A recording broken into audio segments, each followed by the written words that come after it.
क्या आपको अंधेरा पसंद है? आप में से बहुत लोगों का जवाब ये होगा कि ये कैसा सवाल है, अंधेरा किसे पसंद होता है। देखिए, इसमें आपकी गलती नहीं। हमारे इंडिया में ही नहीं बल्कि पूरी दुनिया में अंधेरे को हमेशा नेगेटिविटी से रिलेट करके दिखाया जाता है। अंधेरा मतलब कुछ बहुत बुरा, अंधेरा मतलब डेविल, अंधेरा मतलब ईविल, और रोशनी, प्रकाश या लाइट को हमेशा पॉजिटिविटी से रिलेट करके दिखाया जाता है। लेकिन हमारी दुनिया से अब ये अंधेरा धीरे धीरे गायब होने लगा है। तो आज के इस वीडियो में मैं आपको यही बताऊंगा कि हमारे अर्थ के लिए अंधेरा क्यों इम्पोर्टेंट है और कैसे जरूरत से ज्यादा लाइट हमारे लिए खतरनाक साबित हो रही है। 19वीं सदी में जब पहली बार बिजली का बल्ब जला तो वो एक क्रांति थी। रात अचानक दिन में बदल गई थी। बिजली की रोशनी के चलते हम दिन और रात की परवाह किए बिना ट्रैवल कर सकते थे, हम अपना काम कर सकते थे। बल्ब बनाने वाले ने भी ये नहीं सोचा होगा कि उनका आविष्कार इस कदर दुनिया पर छा जाएगा। अब तो बहुत जगहों पर बिजली की रोशनी के कारण प्राकृतिक अंधेरा गायब ही हो गया है। आज दुनिया की 80% से ज्यादा आबादी को घने अंधेरे वाले आकाश नहीं दिख पाते।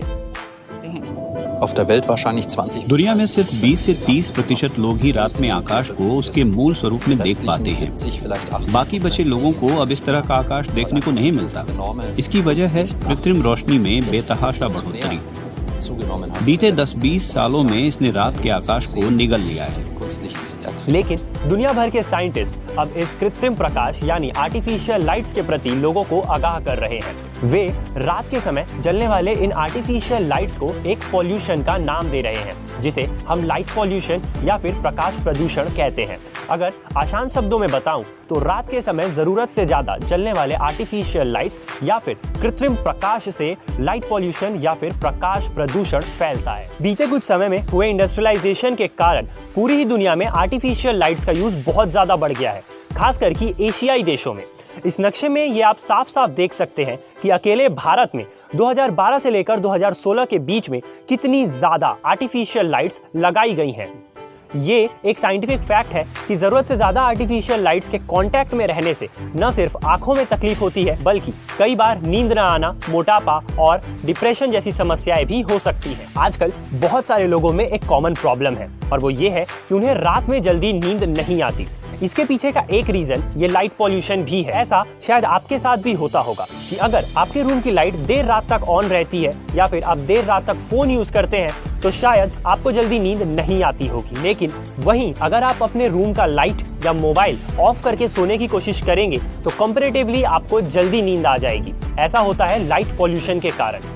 कोरल, पक्षियों और बहुत सारे वन जीवों को कई प्रकार की परेशानियों का सामना करना पड़ता है जब रात में अंधेरे की बजाय रोशनी होती है। अगर पर्याप्त अंधेरा नहीं मिलेगा तो कई चीजें बदलने लगेंगी। पक्षी समय से पहले प्रजनन करने लगते हैं, जल्दी चहचहाने लगते हैं, पेड़ों की पत्तियां देर से गिरती हैं। अंडों से निकले कछुओं के बच्चों को समुद्र तक जाना होता है और इन आर्टिफिशियल लाइट्स के कारण वो अपना रास्ता भूल सकते हैं, जिससे उनकी जान भी जा सकती है। जिन पक्षियों का घोंसला पब्लिक एरिया में होता है उन्हें एक्चुअल में दिन और रात में फर्क ही नहीं समझ में आता, क्योंकि वहाँ पर रात में भी उतनी ही रोशनी होती है जितनी दिन में। रात में इन आर्टिफिशियल लाइट्स के कारण कीड़ों की आबादी में एक बहुत बड़ी गिरावट दर्ज की गई है। एक रिसर्च के हिसाब से अकेले जर्मनी में गर्मियों के मौसम में 100 अरब कीड़े मारे जाते हैं इन आर्टिफिशियल लाइट्स के कारण। कीट पतंगे स्ट्रीट लाइट के इर्द गिर्द चक्कर काटते हैं और फिर मर जाते हैं। जर्मनी में हमने कई अध्ययनों में पाया है कि स्ट्रीट लाइट्स हर रात 1 अरब कीट पतंगों की जान लेती हैं। 1 अरब हर रात। अगर कीड़े नहीं होंगे तो परागण नहीं होगा, जिस पर दुनिया भर के खाद्य उत्पाद का 1/3 हिस्सा निर्भर करता है। आर्टिफिशियल लाइट्स का एक बहुत बुरा प्रभाव पड़ता है पेड़ों पर भी। तो अब हम और आप क्या कर सकते हैं इस लाइट पॉल्यूशन से निपटने के लिए? बहुत आसान है। लाइट्स तभी ऑन करिए जब जरूरत हो। काम हो जाने पर लाइट्स ऑफ कर दीजिए। लैंप शेड का इस्तेमाल करिए ताकि लाइट इधर उधर ना फैले। हल्की लाइट्स जलाइए, वो बेहतर रहेंगी। जितनी कम रोशनी हो उतना अच्छा। डिम लाइट की आदत डालिए। पूरा शहर या पूरा देश इस बात पर अमल कर सकता है। अगर हम फ्रांस की बात करें तो वहां पर रात में स्काई बीम यूज करने पर बैन लगा दिया गया है। इकोसिस्टम के हिसाब से जहां पर रात में लाइट्स की जरूरत नहीं है वहां पर आर्टिफिशियल लाइट्स ना लगाएं। जैसे जंगल, एक टाइम लिमिट सेट किया जा सकता है कि पब्लिक एरियाज पर कब से कब तक लाइट्स ऑन रहेंगी, कब उसे डिम किया जाएगा और कब उसे ऑफ किया जाएगा। तो उम्मीद है कि अब आप सबको अंधेरे की इम्पोर्टेंस कुछ हद तक शायद समझ आ गई हो। इंसान को अंधेरे में देखने के लिए लाइट की जरूरत पड़ती है, लेकिन उस लाइट को उतना ही यूज करिए जितनी उसकी जरूरत हो। प्रदूषण किसी भी प्रकार का अच्छा नहीं होता, चाहे वो वाटर पॉल्यूशन हो, लैंड पॉल्यूशन हो, सॉइल पॉल्यूशन हो, एयर पॉल्यूशन हो या फिर लाइट पॉल्यूशन ही क्यों ना हो। ये बात खुद भी समझे और दूसरों को भी समझाएं। धन्यवाद।